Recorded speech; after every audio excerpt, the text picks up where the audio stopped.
E un moment istoric. A ieșit soarele fix acum pentru că este o zi foarte noroasă și putem să inaugurăm în sfârșit carportul fotovoltaic de la Cavaleria Hub. Și cu ce mașină să-l inaugurăm? Care din astea două? Nu, Tesla Model 3 Long Range Rear-Wheel Drive urmează la test, o să începem cu asta, cu Zeekr X. De ce? Pentru că toată lumea zice, da, mașinile chineze sunt ieftine, dar nu sunt sigure. E bine, mașina de care vreau să vorbim astăzi a luat cel mai mare scor Euro NCAP din 2024, nu doar la SUV-uri compacte, ci la toate mașinile electrice testate în anul ăla.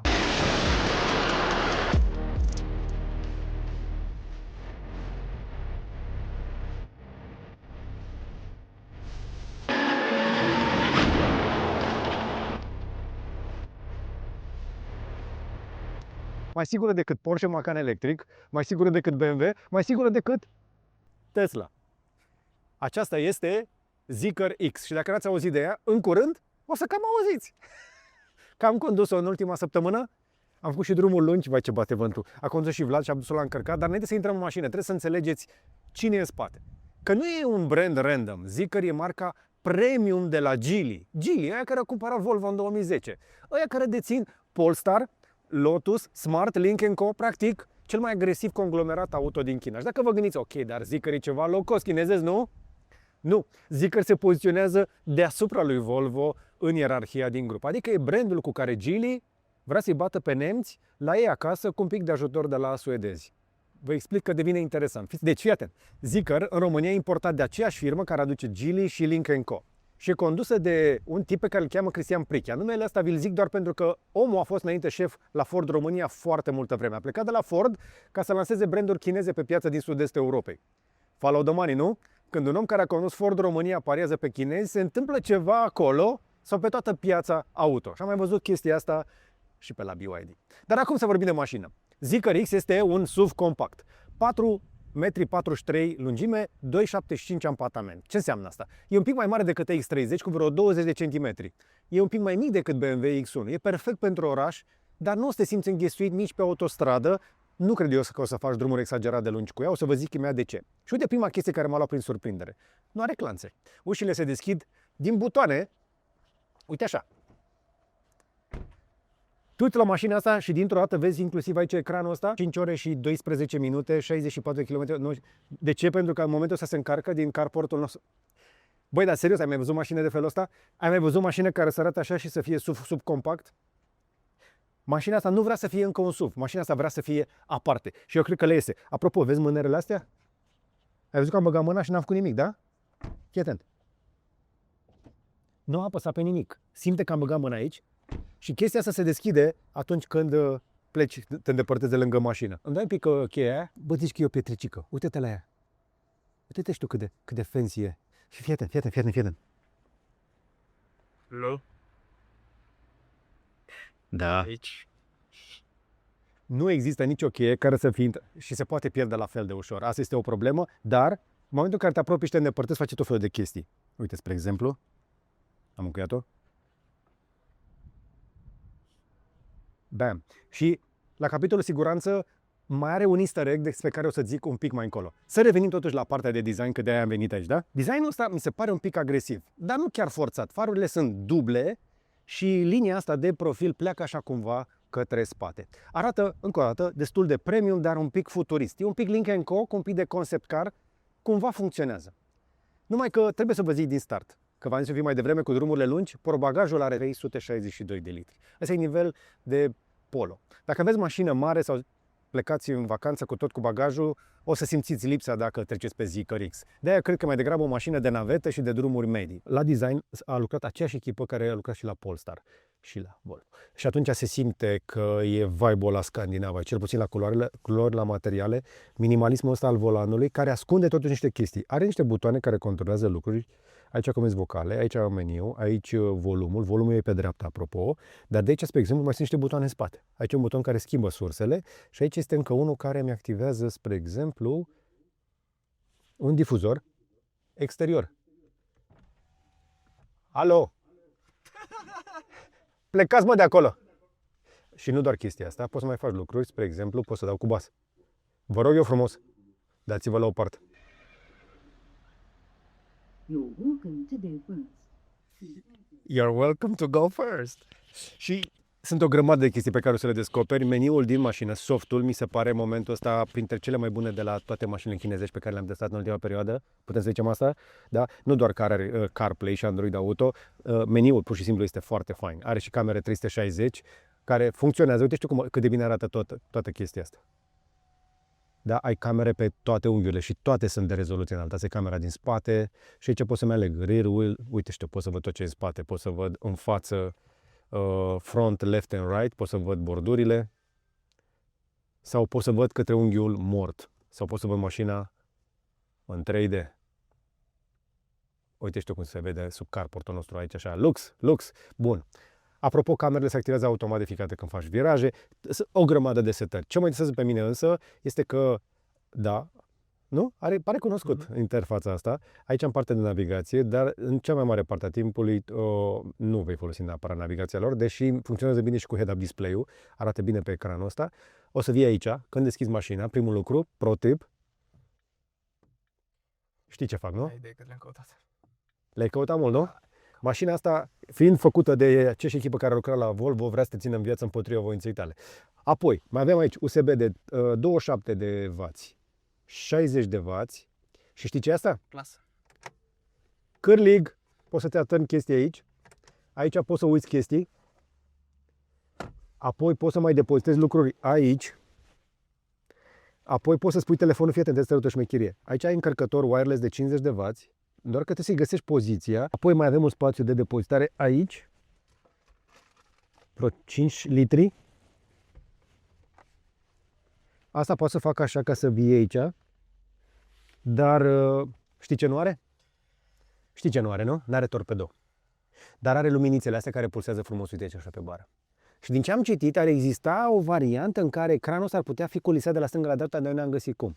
Ușile se închid și se deschide aici, ai și tu unul pe ușă acolo, pe pielea asta frumoasă, iar aici pe stâlpi avem Alcantara, airbag-uri, tot ce trebuie și ceva special. N-am mai văzut, cred eu, până acum o mașină cu sistem de sunet de la Yamaha. Yamaha este ultimul brand japonez, independent, care a mai rămas pe zona de sisteme audio, nu știu dacă știai. Restul au fost cumpărate toate. Tot ce Technics aparține de Panasonic, dar mai sunt toate alea, Marantz, toate alea au fost vândute. Așa, plafon mare de sticlă, mânerele astea. Acolo nu-i mânere, acolo să spui ochelari de soare. Aici poți să spui ochelari de soare, într-o chestie de Alcantara, dar tu ai mânere acolo.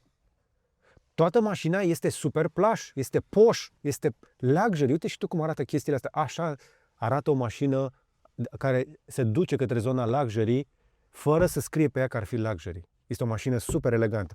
Head-up display aici, sunet central de la Yamaha, se aude apropo foarte bine mașina. Mai am încă un ecran aici pentru informațiile esențiale care chiar merge bine. Două manete a la Volvo care pentru viteze și pentru cruise control și aici pentru ștergătoare. Geamurile electrice, ușa încă o dată se deschide de aici și, ca să nu te panichezi dacă e foarte frumos, că e bine, e la vedere, faci așa și ieși, se retrage scaunul, dar în cazul în care te panichezi, mai ai aici un buton care deblochează ușa.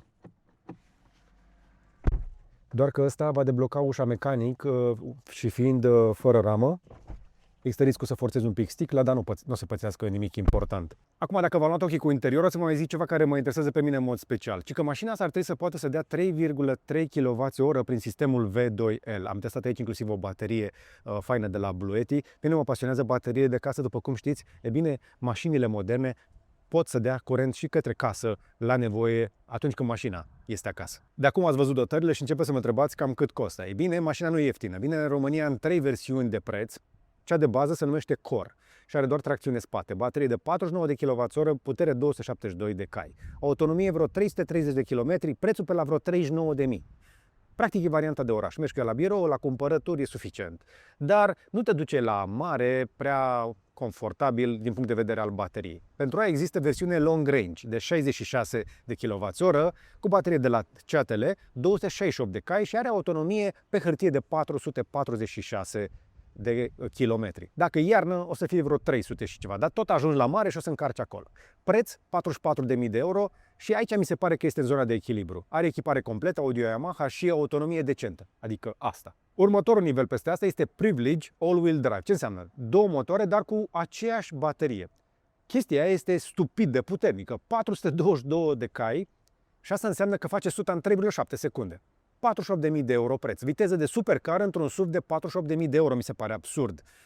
Și am mai avut senzația asta în acele X30 cu două motoare, ții minte, care ne-a șocat. Deci dacă vrei să simți cumva, tu la clipul ăla. Dar un Volvo X30 în România pleacă de la prețuri similare, însă, din punctul meu de vedere, un interior un pic mai slăbuț. Prin comparație, dacă vrei un BMW în clasa asta, te uiți la un iX1.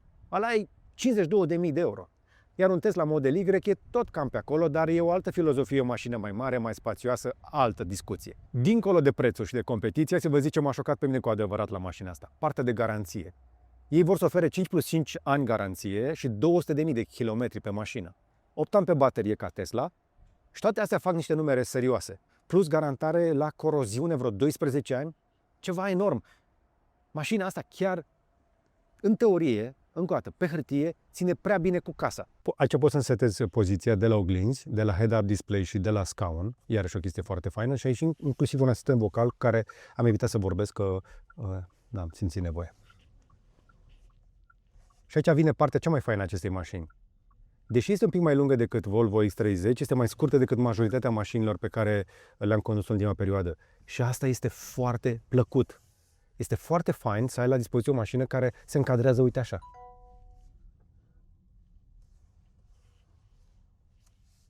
Încape pe oriunde, are vizibilitate exemplară, este super bine însonorizată, este liniștită.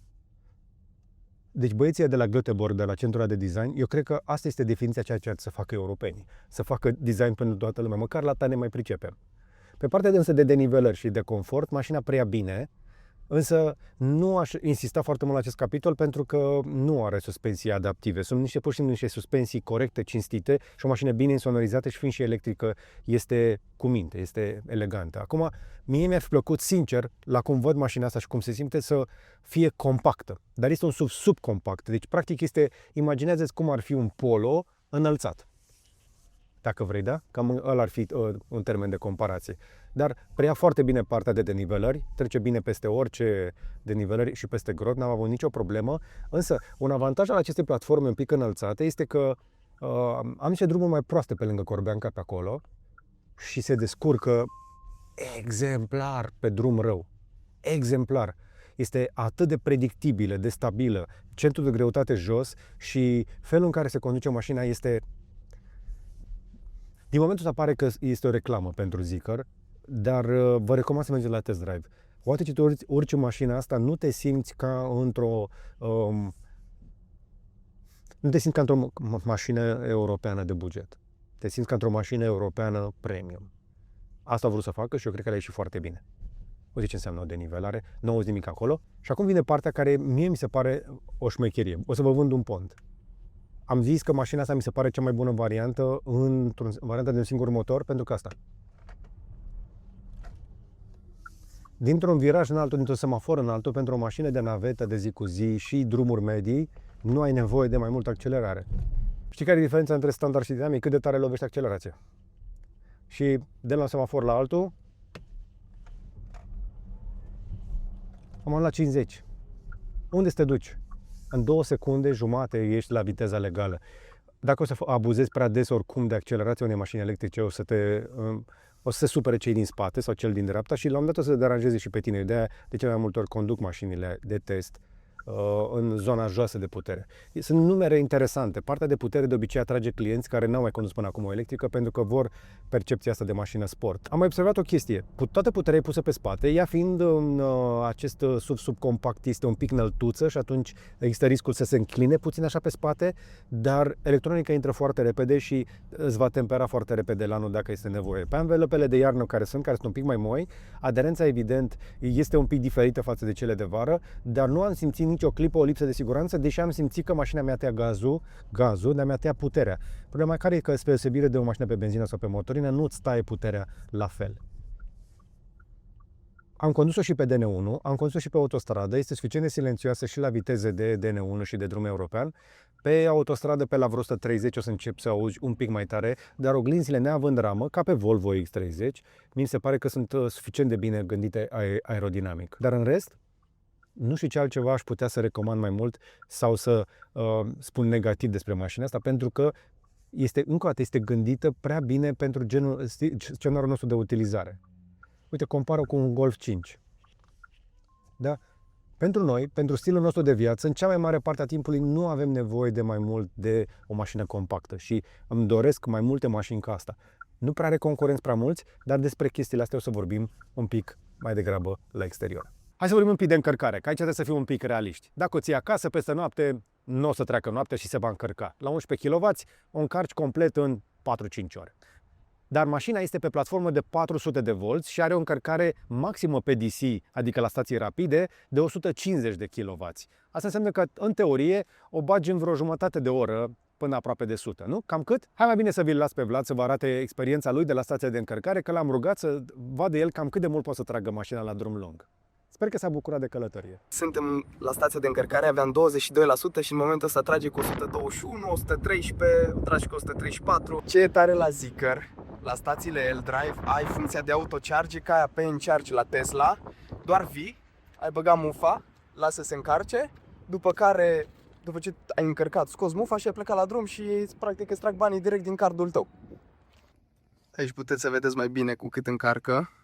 120, 33% range-ul de 144 de km și ci că mai avem 43 de minute de așteptat. Și range-ul estimat la 100% va fi de 425 de km, bine, pe standard mod, că dacă îl bagi pe dynamic, mai scade range-ul. Trag undeva de 11 minute, 10 minute, 11 minute și de la 20%, 25% cât aveam, deja are 51% și acum trage cu 103 kW, nu mai trage cu 150 de kW, care, apropo, ăsta e maximul pe care poate să-l tragă mașina asta, 150 de kW.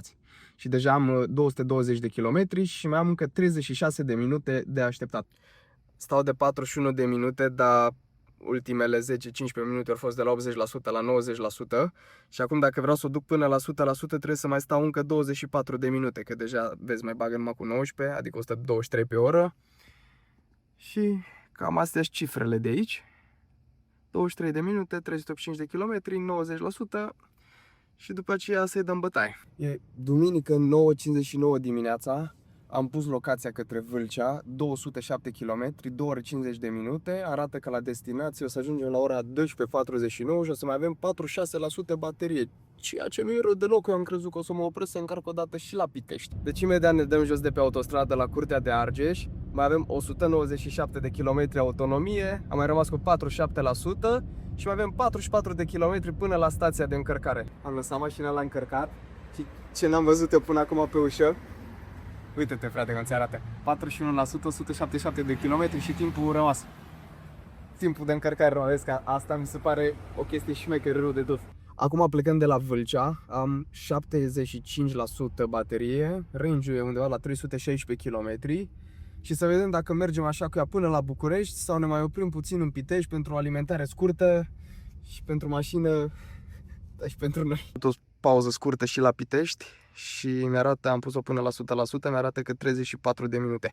Puteam să mă duc cu ea și până la București, că range-ul era 5-8 când am băgat-o sau ceva de genul ăsta, 5-5 maxim. Ajungeam lejer până la București, dar dacă tot ne-am oprit să mâncăm, am zis că să o las să se încarce puțin. Cifrele alea sunt ok, dar nu sunt spectaculoase. Am greșit puțin mai devreme. Nu trage cu 11. Asta poate să tragă cu 22 de kW. Și asta este excelent. Înseamnă că acasă, la wallbox, pe trifazat, dacă ai 22 de kW, poți să o încarci în 3 ore. În loc de 45 de minute, o oră la stație. În România, AC-ul rapid contează, cred eu, enorm, deși începe să avem rețea cât mai extinsă prin toată țara. Dar acum să ajungem la ceva ce a surprins pe absolut toată lumea. Pentru că mașinile astea sunt de multe ori mașini de familie sau conduse de femei care sunt atente la siguranță. Hai să vorbim de Euro NCAP 2024, când Zeekr X a luat 5 stele la cele mai grele teste. Dar nu doar 5 stele, ci best in class, cea mai sigură electrică testată în 2024. 91% protecție la adulți, 90% însă protecție la copii. Structura laterală care rezistă la 65 de tone forță de impact. Și un detaliu pe care nu l-am mai văzut până acum pe o astfel de mașină, dacă mașina asta cade în apă, nu am testat așa ceva, ușile alea fancy rămân funcționale încă 2 minute după ce au pierdut curentul de la baterie. Iar geamurile continuă să funcționeze suficient timp cât să ieși din mașină și să scapi. Cât de multe ori asta se întâmplă atunci când mașinile intră în apă, se blochează ușile și geamurile. Deci data viitoare când cineva vă mai spune chinezismele nu sunt sigure, trimiteți-le scorul acestei mașini și dovezile de pe Euro NCAP. Dar, hai să nu ne mințim singuri, Zeekr X nu e perfectă, nu e nici cea mai frumoasă. Portbagajul ăla e cam mic. Încărcarea pe curent continuu la stații super rapide e medie, nu e de record. Brandul e aproape necunoscut la noi. E mai degrabă pentru cei care au aflat deja de chestia asta. Și nici nu știm cum o să fie cu serviciul. Da, i-am mai pățit în trecut. Numai că la 44.000 de euro pentru versiune long range, cu un interior premium, cel mai bun scor de siguranță și garanție pe 10 ani, mașina asta, încă o dată, iese prea bine pe hârtie. Că de fapt asta e șmecheria, la asta s-au gândit chinezii când au adus-o în piață. Și are sens la volan. Și cred eu că ar să-i pună foarte serios pe gânduri, dacă nu i-a speriat deja, și pe băieții din Stuttgart, din Bavaria de la München, dar și de la Göteborg, unde este desenată de aceeași echipă de design de la Polestar. Deci spuneți-mi voi în comentarii, ați luat în calcul un brand chinezesc Zeekr la 44.000 de euro sau e cam devreme? Sau preferați Volvo X30 care e aceeași mașină pe dedesubt? Eu sunt George Buhnici și ne vedem data viitoare. Până atunci, dă un like, un share și un subscribe. Și dacă îți place ce vezi, poate alegi să devii membrul nostru. Și dacă nu ai plecat încă de aici, poate arunci un ochi și pe gb.ro. Poate ai văzut niște produse sub acest clip video. Sunt produse de pe magazinul nostru Gadget Boutique, unde testăm, recomandăm și chiar vindem produsele pe care noi le considerăm că ar merita luate acasă. Poate ți iei și tu, pentru tine sau pentru cineva drag. Dar cam atât pentru astăzi, însă până data viitoare, să vă fie numai bine.